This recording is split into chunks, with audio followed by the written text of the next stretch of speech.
யாரெல்லாங்க வழிபடலாம் அப்படின்னா ஒரு பெரிய பட்டியலே இடலாம் காலபைரவரினுடைய வழிபாட்டு சிறப்புகளை பற்றி. என்னென்ன அப்படிங்கிறத நான் கொஞ்சம் சொல்கிறேன்.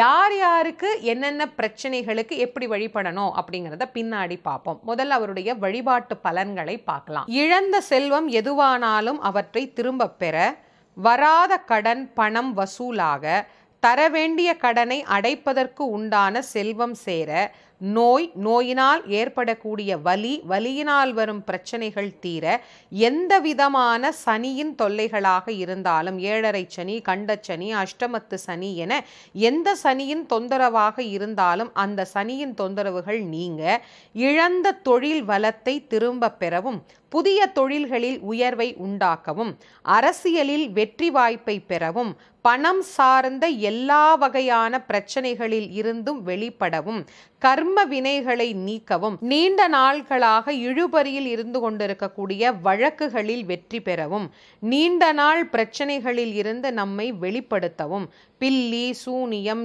ஏவல் செய்வினை இது போன்ற பிரச்சனைகளில் இருந்து வெளிவரவும் நமக்கு அருள் செய்யக்கூடிய தெய்வமாக விளங்குபவர்